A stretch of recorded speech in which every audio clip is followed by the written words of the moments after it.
Individual that we believe is responsible for this was among the deceased. Police say a man shot himself after killing 3 people and sending another man to the hospital in an afternoon shooting. We have the latest from law enforcement, plus hear reaction from people that live in the area. Good evening and thank you for joining us for 13 News at 10. I'm Tori Mason. And I'm Jace Mills. Topeka police are investigating a deadly shooting in the 4100 block of Southwest 28. That's a home for people with special needs. 13 Sean Wheat has been following the story and he begins our team coverage. He's live from the scene in Southwest Topeka with the latest. Sean.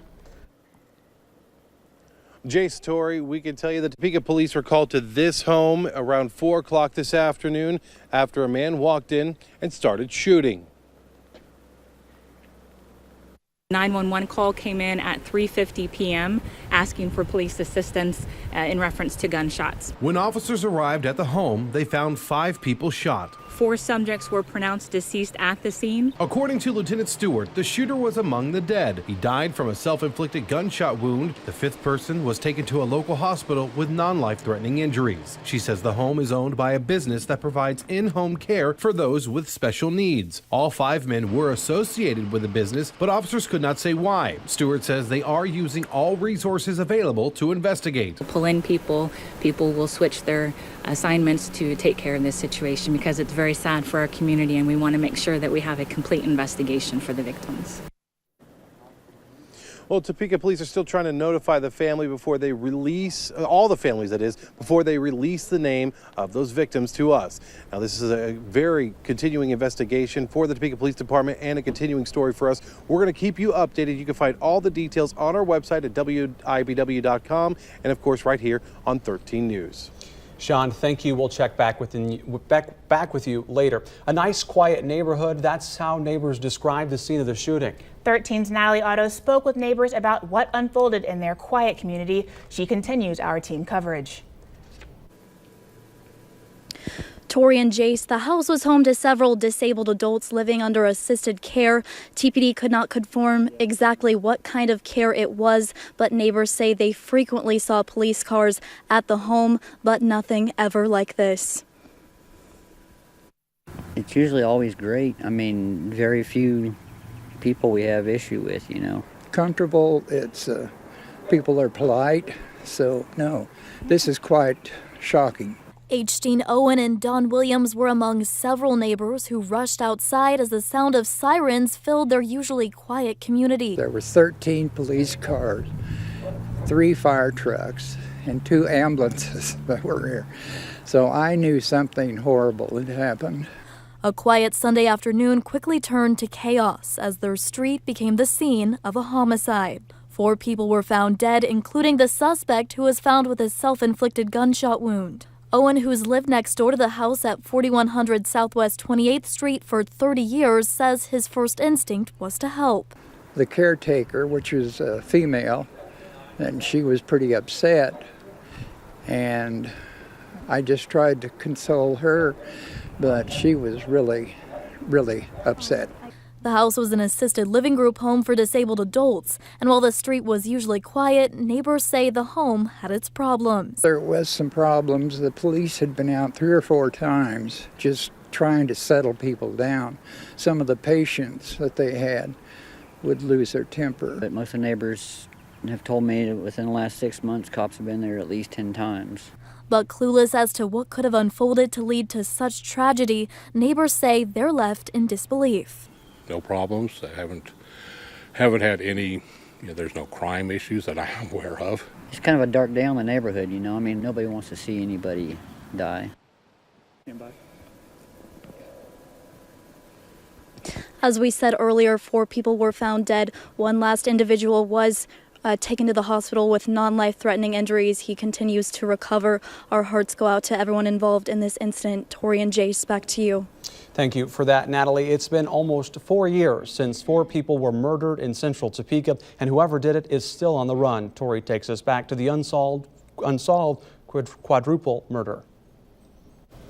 Jace, on December 1st, 2013, 2 boys discovered Carla Avery injured behind a dumpster in the 1200 block of 21st Street.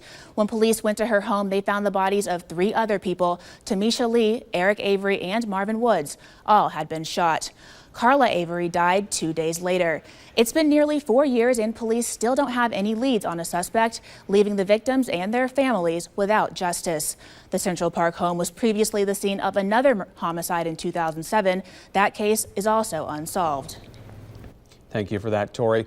4 men charged in connection with a more recent triple homicide are due back in court on Friday. Joseph Cron, Shane Mays, Brian Flowers, and Joseph Lowry were charged with first-degree murder in the deaths of Luke Davis, Nicole Fisher, and Matthew Levitt. The 3 were found dead on March 12th at a home in the 100 block of Northwest Grant.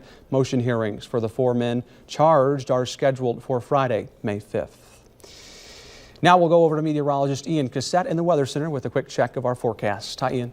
Hi, Jace. It was a gloomy day today, with that being the case for much of the weekend. We saw off and on rain showers, and that looks like it will continue into the rest of the night. Right now, we're seeing some wet weather in Topeka, looking at Wanamaker in the distance, and just dealing with some light rain. It hasn't been heavy today. It was certainly heavy yesterday, but we've been dealing with more of light to moderate rain at the worst today. The live storm tracker showing that low pressure system still spinning across Kansas. Even some snow might be sneaking into a few areas in our viewing area. I'll get more to talking about that later on. Headlines, though, we have rain chances continuing overnight, but then ending. Monday looks a lot sunnier, warmer, with very breezy winds in the week ahead. Going to be mostly dry, but there are a few rain chances. I'll let you know what you can expect for the week ahead and the full forecast all coming up.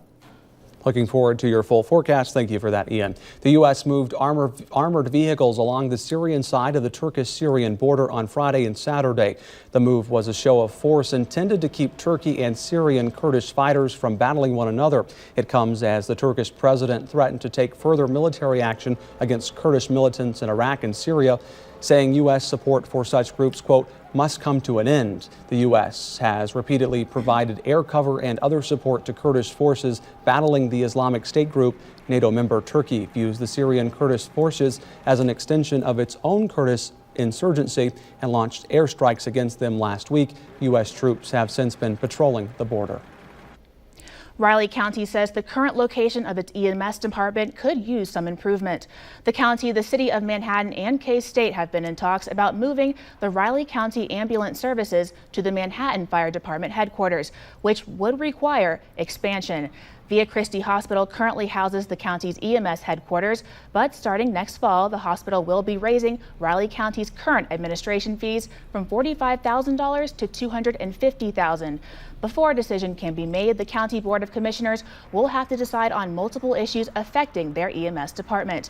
This includes the possibility of a merger between Riley County and Pottawatomie County ambulance and fire services.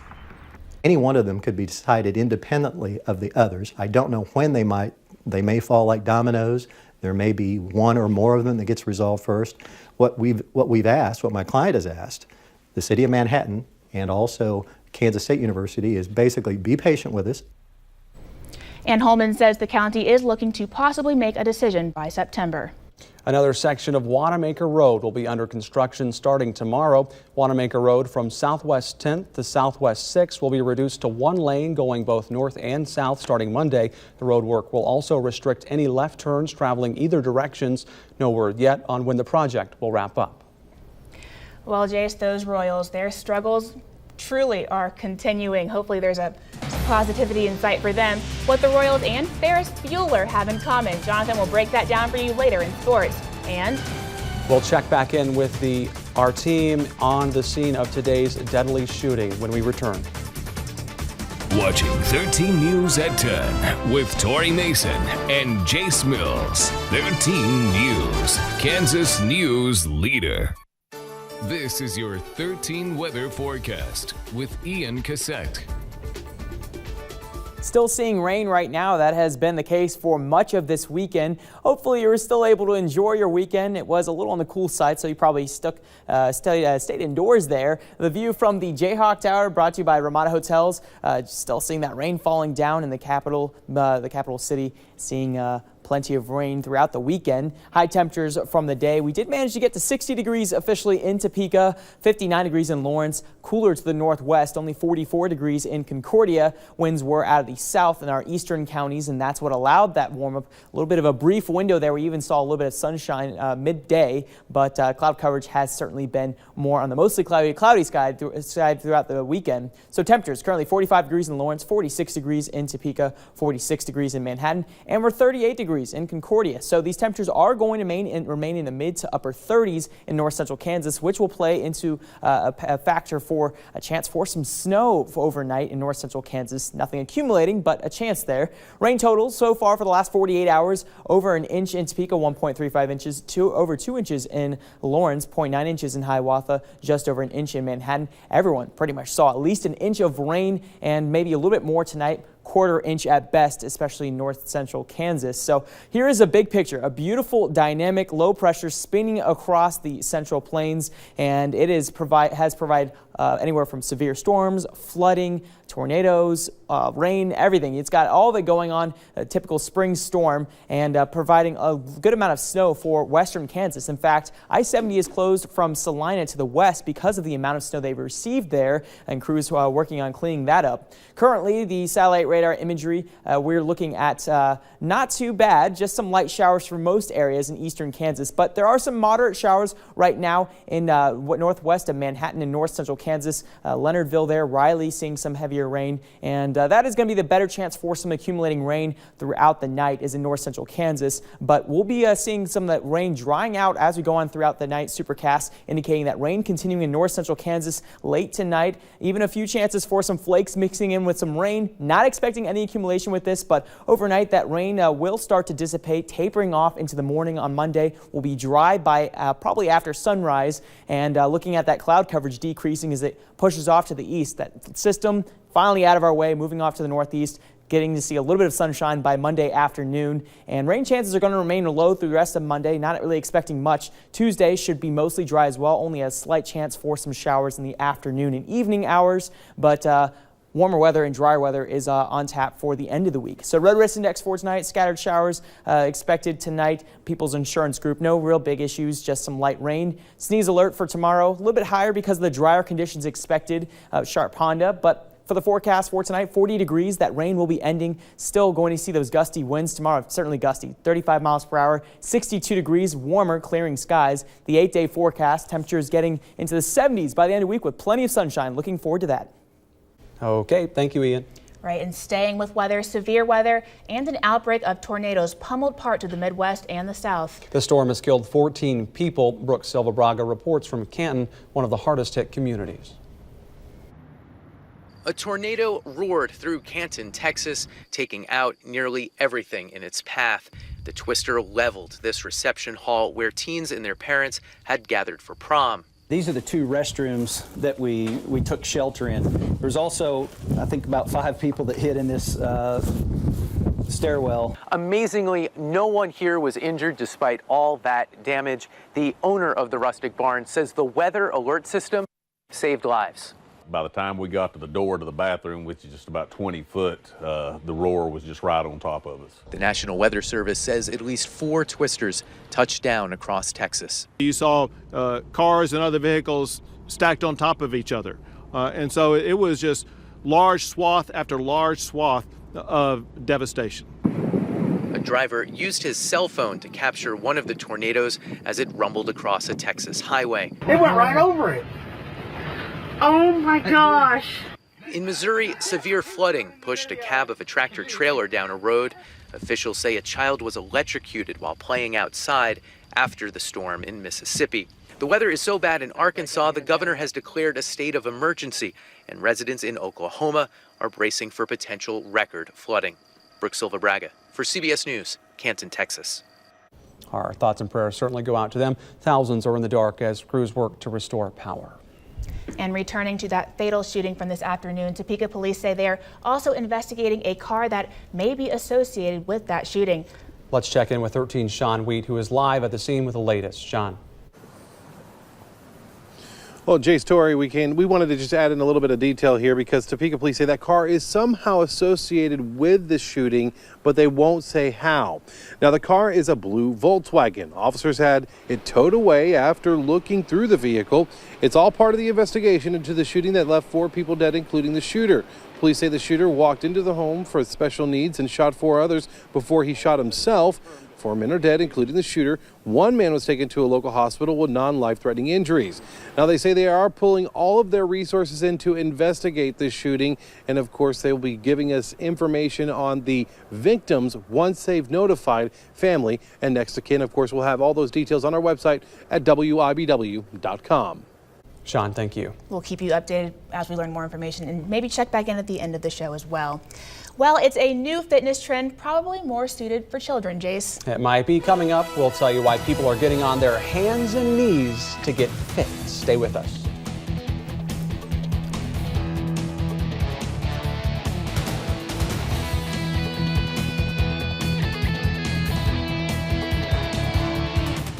You're watching 13 News, Kansas News Leader. Well, if you're not into conventional exercise, then you'll want to check this out. One of the newest fitness fads may look better suited for a toddler than an adult. Crawling is becoming a hit at gyms across the country, and as Chris Martinez shows us, some fitness experts believe the trend is here to stay. All right, here we go.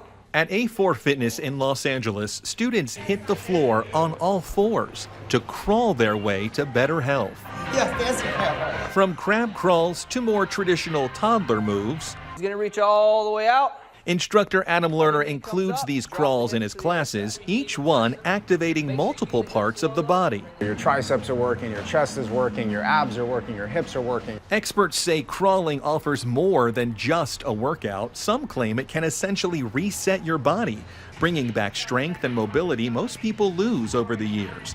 Crawling is an essential movement that helps babies develop core functions like balance, reflexes, and hand-eye coordination. Experts say as an adult, crawling fires up muscles that don't always get used the way they should. But really is activating everything. Absolutely, absolutely. I mean, you'll get in really good shape if you were just crawling and pulling. I mean, it takes a little while to kind of get used to it. Jamie Alexander says while the crawling concept may seem simple enough, it takes more focus than you might expect. My brain is being activated the whole time as I'm crawling. You got to keep everything really tight, but at the same time, you have to have the coordination to be able to let the arms and legs move at the same time properly. Getting the body back to basics and better health, one crawl at a time. Chris Martinez, CBS News, Los Angeles. Research suggests crawling may also help improve chronic health conditions like high blood pressure. Starting next Friday, Manhattan Regional Airport will begin issuing daily flights to Dallas-Fort Worth with its largest jets to date. ExpressJet Airlines, on behalf of American Airlines, will be landing the larger CR-7 planes at the airport next week. The jets will give passengers the choice of traveling in 2 65-seat planes with a first-class option, larger overhead compartments, Wi-Fi capabilities, and much more. To celebrate the launch, Manhattan Airport will be hosting a customer appreciation event on May 5th. For the 52nd year, the Temple Beth Shalom put on one of the Topeka community's favorite events. The Blintz Brunch, which brings in hundreds of people each year, was no different this time around. The brunch featured delicious Jewish food, a choir singing traditional Jewish songs, and a silent auction. The power outage this morning created a little concern early on, but in the end, people showed up to make sure the event was a success. Well, the Chiefs had a chance to draft a KC native. Here why they didn't pick Kansas State's Jordan Willis. And one Minnesota player is putting up absurd numbers against the Royals. Jonathan explains how much trouble he's causing Royals pitchers next. 13 Sports with Jonathan Deutsch. 9 times. What do Ferris Bueller and the Royals have in common? 9 times. Principal Ed Rooney would say they've both been absent 9 times. Royals and Twins back in action after an unplanned day off. In the second inning, Salvi batting with Eric Hosmer on first. This one a rope into the right center field gap. Hosmer would score from first. Maybe if he ran backwards, some of the miles would come off the odometer. You get it? Like in the movie with Cameron's dad's car. Okay, Royals lead it 1-0 in the second. Later in the inning, Brandon Moss twist and shout, a little flare to the outfield here. That'll find some grass. Salvi's going to score from third. Royals lead it 2-0. But here comes the Royals killer. Miguel Sano batting with 2 on, and now there's nobody on. A 3-run shot. He was 3 for 5 in the game. Fast forward to the 4th. It's 4-2, Sano batting. This one to left, another RBI against the Royals. The Twins now lead it 5-2. The Royals would try to mount the comeback, though. Lorenzo Cain, he's a righteous dude. His first dinger of the year, but the comeback falls short. Royals lose 7-5. They've now lost 9 times in a row. The Royals have definitely struggled to find ways to get Miguel Sano out this year. How dangerous has he been? Well, he's only played 5 games against Kansas City this season, and he already has 14 RBI. That's one more than his teammate Brian Dozier had in 17 games against the Royals last year. Sano is batting .500 against Kansas City pitching. Also of note, before the season ends, the Royals and Twins will play another, you guessed it, 9 times. On the college diamond now, KU hosting Baylor in the 3rd inning. Baylor threatening with 2 on. Richard Cunningham hits a deep fly to right. It's deep enough. Throw home up the first baseline. Bears have an early lead. A couple batters later, KU limits the damage on a grounder to short here as Matt McLaughlin throwing home. He gets the out of the plate. Nice tag there. It's 2-0 in the 6th. Cameron Este with an Oppo taco for Baylor. The Jayhawks, they would get 1 run back, but they fall 3-1 against the Bears. In the Battle of Purple Wildcats, K-State led 11-0 after 2 innings. This game only went 7 as K-State wins it 2 touchdowns to a field goal. It had been a wild tournament championship weekend for the Emporia State softball team. Their game was canceled yesterday. Then today, the game had to be moved from a dirt field in Oklahoma City to artificial turf on UCO's campus. A 6-run first inning powered UCO to the 10-6 win in the finals. Late in the 2nd round of the NFL draft, the Kansas City Chiefs took Tano Passanio, a huge defensive end from Villanova. 14 picks later, in the 3rd round, K-State's Jordan Willis was drafted by the Cincinnati Bengals. The Big 12 Defensive Player of the Year was there for the Chiefs, and while they liked Willis, GM John Dorsey explains why they picked Passanio instead. I think Jordan Willis is a heck of a football player. Great kid. We had him in here for the local pro day, had a chance to really visit with him, and actually he and I, during the course of the next 10 days or so, had texted each other, just different thoughts and different things. We had projected him as an outside linebacker and not an inside, and not a defensive end. Where with Passanio, what we're going to do is use him as a 5 technique, and that's kind of what we made that decision on the defensive line to kind of go that route. Guys, it would have been really cool to see Jordan Willis in a Chiefs uniform. I agree. Thank you for that, Jonathan. Well, we just want to take you back to the scene of that fatal shooting one last time. Here's Sean Wheat with the latest. Well, Tori, Jason, we can tell you again, what we know is that 5 people have been shot. 4 of those people are deceased, including one of them being the shooter after he walked into this home here in the 4100 block of Southwest 28th Street. That shooter, again, was pronounced dead. They are not looking for a suspect. They did take away a vehicle they think is involved with the shooting. This is a home for those with special needs. So we're going to have full details not only on our website, but also tomorrow morning. Reagan Porter will be here live tomorrow morning. So stay tuned for that, guys. Thank you for that. And of course, on our newscast, we'll have more updates starting at 5 tomorrow and on WIBW.com. As well as some weather updates as well. What can you tell us about our first week of May? Yeah, well, it was an active end to the week, but it looks like things will start to quiet down going on into the start of the week. We'll be dry for most of Monday and expecting the rain to be off and on early or midweek. We do still have some rain in the area. The Manhattan Flint Hills Discovery Camera, brought to you by Dillon's, seeing some of the more heavier rain, actually more moderate rain right now there, but it's going to be a wet night for them. But tomorrow, expect the clouds to begin to clear. You'll see a lot more sunshine by tomorrow afternoon. Temperatures warming up into the low 60s, but it's still going to be pretty cold, below average, because those gusty west winds gusting up to 30 to 35 miles per hour, and that isolated rain chance early in the morning. But looking ahead to the 8-day forecast, Tuesday, 68 degrees, slight chance for some rain again, a slight chance on Wednesday. I think what everyone's going to be looking at is all that sun Friday, Saturday, Sunday, and even 80 degrees making it onto the 8-day forecast. So a lot to get excited about there. Pretty crazy, too. We kind of had some of this in the reports there. We've got crazy weather. We've got tornadoes in some parts of the state, other parts of, or part of the country, and then other parts of the state seeing snow. Spring in the Central Plains. It's crazy. I can't believe it's already May. Like, where did the time go? That's all we have for 13 News at 10. Have a great evening.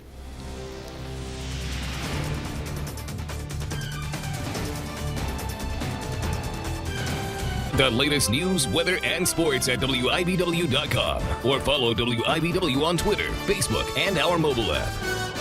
Thank you for making 13 News the most watched evening newscast.